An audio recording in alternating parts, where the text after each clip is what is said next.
Hello students, welcome you all to the YouTube channel of Radhika Classes. In this session, we are going to discuss about the class 12th biology chapter 6. Chapter 6 that is molecular basis of inheritance का हम topic discuss करने वाले हैं. That is the regulation of gene expression. तो बच्चे क्या मतलब है regulation of gene expression से start करते हैं कि regulation of gene expression से हमारा क्या मतलब है.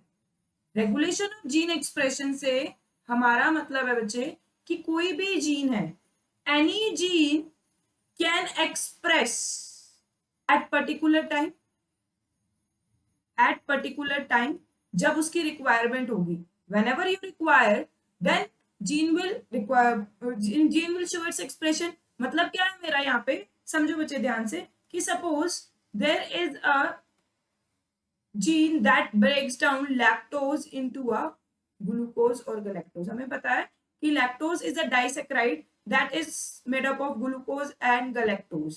अब यहां एक एंजाइम काम कर रहा है लैक्टेज एंजाइम काम कर रहा है and enzymes are protein in nature, we know very well.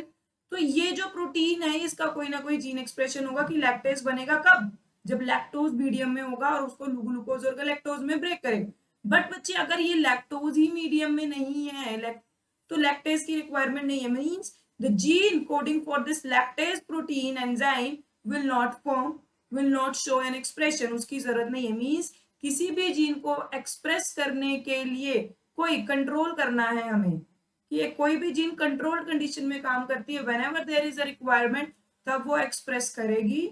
Expression hair means protein बनाएगी और जब उसको जरूरत नहीं है तो वो प्रोटीन नहीं बनाएगी. तो control of a gene under a suitable conditions whenever required that form protein and जब रिक्वायर्ड नहीं है तो वो प्रोटीन नहीं बनाएगी. That is called regulation of gene expression. अब यहाँ हम एक बात करते हैं बच्चे कि control regulation in eukaryotic gene को कब कब कंट्रोल किया जा सकता है. हमें पता है बच्चे, मैं पहले यहाँ पे आपको सेंट्रल डॉग्मा बताती हूँ कि एक डीएनए है. DNA is a genetic material, हमने पढ़ा. डीएनए से क्या बनेगा, एमआरएनए. यूकैरियोट्स में उस एमआरएनए का क्या होगा फिर, पोस्ट ट्रांसक्रिप्शनल चेंजेस. ये जो पहले आरएनए बना ये हेटेरोन्यूक्लियर आरएनए था ट्रांसक्रिप्शन से, फिर स्प्लाइसिंग, कैपिंग, टेलिंग हुई, then it forms mature mRNA and that mature RNA then undergo translation and form protein. यहाँ पे बच्चे देखो पहला स्टेप क्या आया कि मुझे ये जो डीएनए है इसका जो जीन है इसके एक्सप्रेशन को रोकना है. इसके एक्सप्रेशन को रोकने के लिए बच्चे मैं क्या कर सकती हूँ कि ट्रांसक्रिप्शन लेवल पे रोक दिया. कंट्रोल करना है जीन को, ट्रांसक्रिप्शन ही रोक दी. या फिर क्या हो सकता है, पोस्ट ट्रांसक्रिप्शनल एचएनआरएनए से एमआरएनए बन रहा है, वो कैपिंग टेलिंग नहीं होगी तो मैच्योर एमआरएनए नहीं बनेगा. पोस्ट ट्रांसक्रिप्शनल लेवल पे रोक दिया, जीन को कंट्रोल कर लिया. Third concept is we know कि ये एमआरएनए जो बना है कहाँ बना है, न्यूक्लियस में. तो इसको प्रोटीन बनाने के लिए, ट्रांसलेशन करने के लिए कहाँ जाना है, साइटोप्लाज्म में. बिकॉज इन साइटोप्लाज्म राइबोसोम पे ट्रांसलेशन होगी तो प्रोटीन सिंथेसिस होगा. तो हम क्या कर सकते हैं, ट्रांसपोर्ट जो है, transport of mRNA, mature mRNA को रोक सकते हैं. या फिर हम थर्ड फोर्थ वन क्या है, ट्रांसलेशन ही रोक दें. Means the gene expression, the control of gene in eukaryotes gene expression can be controlled at 4 different levels in eukaryotes. लेकिन जब मैं यहाँ पे आपको एक बात याद रखनी है बच्चे, रेगुलेशन इन प्रोकैरियोट्स की यहाँ मैं बात करूंगी. रेगुलेशन इन प्रोकैरियोट्स की बात करती हूँ. तो regulation in prokaryotes is predominant. Learn this line, आपके एमसीक्यू में बहुत ज्यादा पूछी जा सकती है बिकॉज हमने जो डिटेल में पढ़ना है वो रेगुलेशन इन प्रोकैरियोट्स पढ़ना है. The predominant site for control of gene expression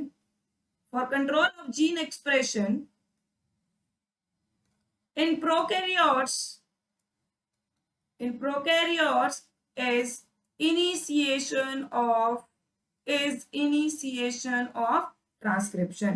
हमें क्या रोकना है, ट्रांसक्रिप्शन की इनिशिएशन को रोक के ही, कि ट्रांसक्रिप्शन की इनिशिएशन को नहीं होने दिया जाएगा प्रोकैरियोट्स में. और वो क्या है, जीन एक्सप्रेशन. मींस अब कोई जो जीन है इन प्रोकैरियोट्स, इन बैक्टीरिया, वो एक्सप्रेस नहीं करेगी कब? जब उसकी रिक्वायरमेंट नहीं है। जो भी जीन होगी हमारी बॉडी में तभी एक्सप्रेस करेगी जब उसका सबस्ट्रेट प्रेजेंट है, उसको रिक्वायरमेंट है, ठीक है, तभी, अदरवाइज वो एक्सप्रेस नहीं करेगी। और नहीं करेगी तो कहाँ पे कंट्रोल लगेगा? प्रीडोमिनेंट साइट क्या है कि उसकी ट्रांसक्रिप्शन ही रोक दी जाए।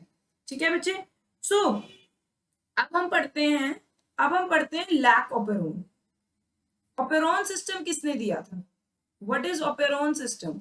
Operon is basically a set of structural gene, regulator and promoter. एक स्ट्रक्चरल जीन जिसमें रेगुलेटर है, प्रमोटर है और स्ट्रक्चरल जीन का सेट है, उसे हम ऑपेरोन बोलते हैं। The concept of operon given by in 1961 by Jacob and Monod. ठीक है, ये था ऑपेरोन का कंसेप्ट। हमारे सिलेबस में जो बचे हैं वो lac operon. Why? Because Jacob और मोनोड ने ही लैक ऑपेरोन दिया, और the lac operon was the first operon system that was studied very well, जिसको हमने डिटेल में पढ़ा है, तो जिसके बारे में हमें डिटेल पता है। ऐसे बहुत सारे ऑपेरोन है बच्चे सिस्टम में हमारे पास tryptophan operon, this operon, but जो हमें डिटेल में पढ़ना है वो कौन सा पढ़ना है? लैक ऑपेरोन पढ़ना है।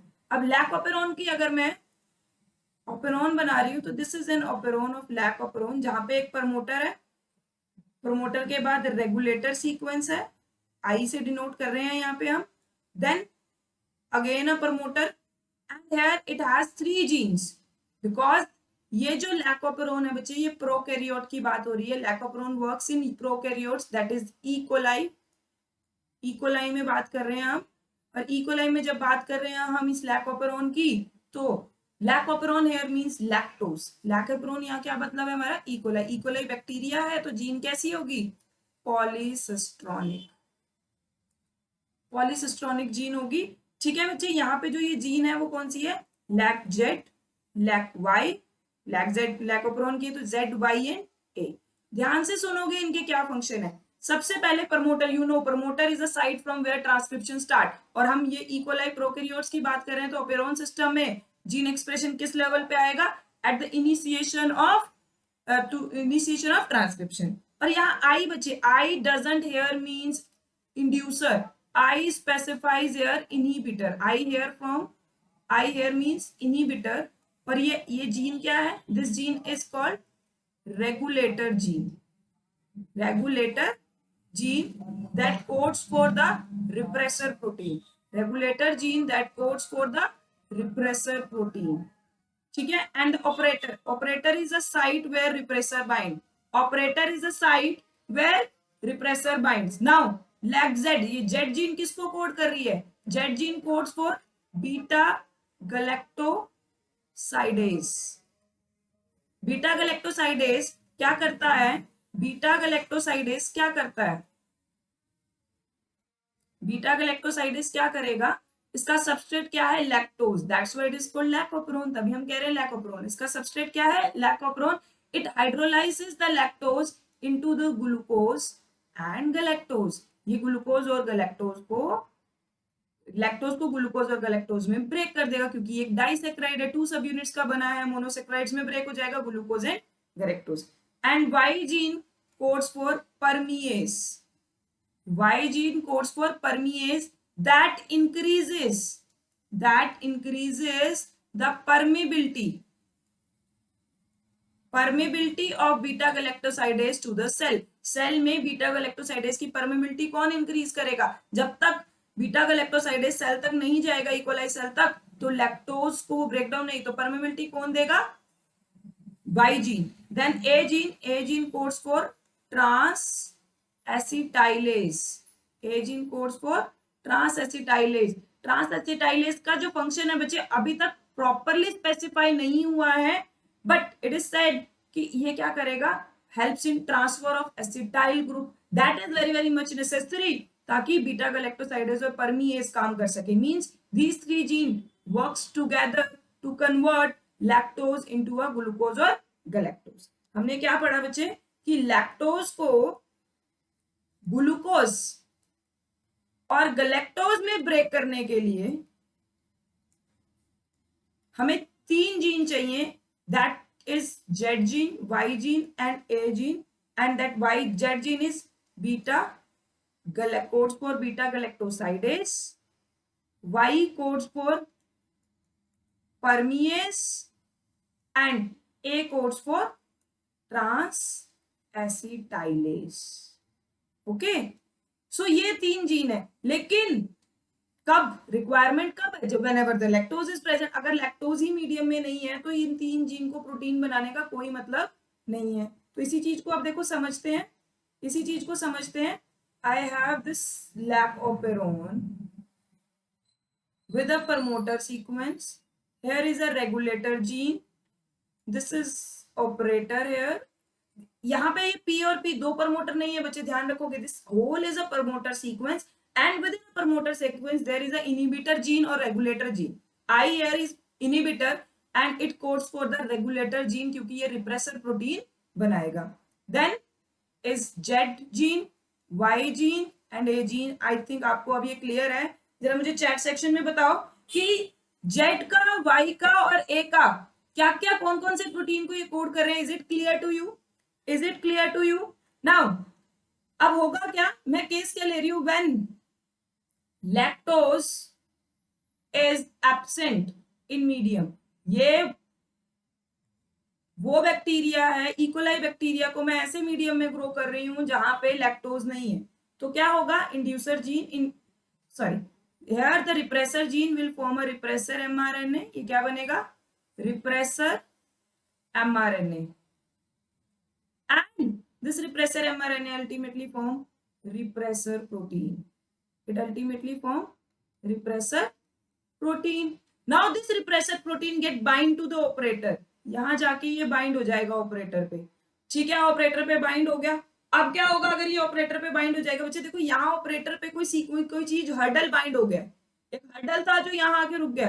अब आपका ट्रांसक्रिप्शन होने के लिए आरएनए, हमने ट्रांसक्रिप्शन में पढ़ा कि आरएनए पॉलीमरेज प्रमोटर के सिग्मा फैक्टर के साथ बाइंड होगा प्रमोटर पे, वो यहाँ आके प्रमोटर तो यहाँ आके बाइंड होगा, आगे जाने लगेगा। हर्डल मिला तो अब आगे नहीं जा पाएगा, देयर इज नो ट्रांसक्रिप्शन। देखा ना, ट्रांसक्रिप्शन की इनिशिएशन में ही प्रॉब्लम होगी कि आरएनए पॉलीमरेज बाइंड तो हुआ लेकिन वो आगे का डीएनए अनवाइंड नहीं करवा पाया, बिकॉज आरएनए पॉलीमरेज के रास्ते में कौन था, एक रिप्रेसर प्रोटीन पड़ा था, जिसकी वजह से वो आगे नहीं बढ़ पाया। सो नो ट्रांसक्रिप्शन, ट्रांसक्रिप्शन ही नहीं होगी तो ultimately no translation, no gene expression. तो when lactose is absent in a medium there is switch off, no genes are form, beta galactosidase, trans acetylase और परमीज नहीं बनेगा, स्विच ऑफ, कुछ भी नहीं होगा, ठीक है। नाउ नेक्स्ट, अगर मैं आप यहाँ पे see my condition is now कि when lactose is present in medium, मैंने इकोलाई, क्योंकि ये लैकोपेरोन इकोलाई में चल रहा है, प्रोकैरियोटिक जीन एक्सप्रेशन है, बैक्टीरिया इकोलाई को मैंने ऐसे मीडियम में ग्रो करवाया जहां पे लैक्टोज प्रेजेंट था। सी ये हमारा पूरा ऑपेरोन है with a promoter, regulator sequence, operator sequence, Z gene, Y gene, A gene. Z codes for beta galactosidase, Y codes for permease and A codes for transacetylase. Now this repressor gene forms repressor mRNA and the repressor protein. Now हुआ क्या, when lactose is present in a medium, lactose here act as inducer। Lactose क्या काम करेगा, inducer का काम करेगा। तो lactose यहाँ आके बाइंड हो जाएगा। लैक्टोज मतलब यहाँ पे ये लैक्टोज किसका काम कर रहा है, इंड्यूसर का, इंड्यूस करेगा जीन एक्सप्रेशन को, इंड्यूस मीन स्टार्ट कराएगा जीन एक्सप्रेशन को। अब ये लैक्टोज यहाँ आके बाइंड हो गया। जब ये लैक्टोज यहाँ आके बाइंड हो गया बच्चे, ये लैक्टोज यहाँ पे बाइंड हो चुका है, तो अब ये क्या हो गया, जो रिप्रेसर, ये जो रिप्रेसर प्रोटीन और इंड्यूसर का कॉम्प्लेक्स बना है ना, रिप्रेसर इंड्यूसर कॉम्प्लेक्स जो बना है, this repressor inducer complex is inactive. Inducer की वजह से रिप्रेसर क्या हो गया, inactive. No binding to the operator, ये ऑपरेटर पे बाइंड नहीं कर पाएगा, तो ऑब्वियसली आरएनए पॉलीमरेज आएगा, प्रमोटर पे बाइंड करेगा, पूरी ट्रांसक्रिप्शन करेगा एंड प्रोटीन बनेंगे। ये एमआरएनए बनाएंगे, एमआरएनए के बाद प्रोटीन बनेंगे। बी कोड्स फॉर, लिखो चैट सेक्शन में, beta galactosidase, Z codes for permease, A codes for transacetylase ये तीनों जीन्स, तीनों एंजाइम्स मिलके जो जीन एक्सप्रेशन से आए, converts the lactose in a medium to the glucose and galactose. अब ग्लूकोज किस में कन्वर्ट हो जाएगा? ग्लूकोज और गैलेक्टोज में। और जब क्या होगा, अभी मीडियम में आया तो ये क्या हो गया? Switch on. इस कंडीशन को मैं क्या कह दूंगी? Switch on.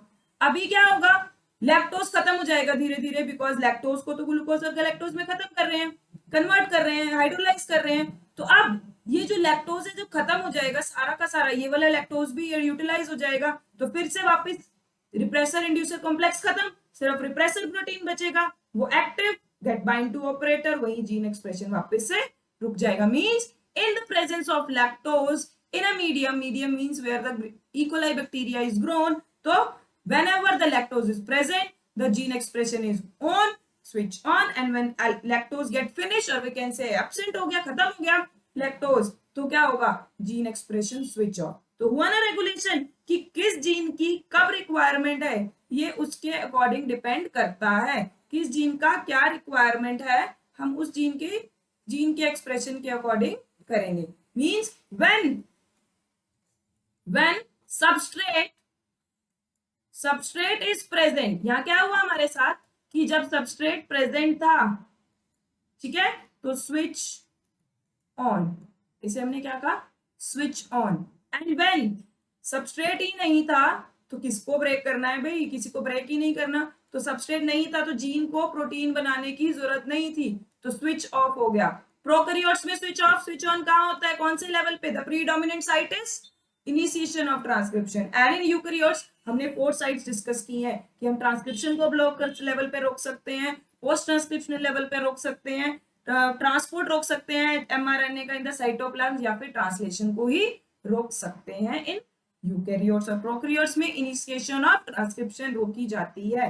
अब यहाँ हम बात कर रहे हैं बच्चे कि ये जो लैक ऑपरोन, फुल फॉर्म क्या होगी लैक ऑपरोन की? Lactose operon. किसने दिया था? जैकोब और मोनोड ने 1961 में। It is inducible operon. कैसा ऑपरोन है? Inducible operon. Why it is called inducible operon? Inducible operon क्यों कह रहे हैं हम इसे? क्योंकि ये क्या कर रहा है? किसी चीज को स्टार्ट करवा रहा है। क्या करवा रहा है? स्टार्ट करा रहा है, इसीलिए इंड्यूसर की प्रेजेंस में स्विच ऑन था, अदरवाइज स्विच ऑफ, तो इंड्यूसिबल ऑपरोन। और यहाँ पे लैक्टोज का ब्रेकडाउन हो रहा था, तो आप ये मुझे चैट कमेंट सेक्शन में बताओगे कि ये एनाबॉलिक ऑपरोन हुआ या फिर कैटाबॉलिक ऑपरोन हुआ। Let me know in a chat section or a comments कि this is anabolic operon or a catabolic operon. I will leave the comment of a right answer once you all give me your good responses. Thank you so much.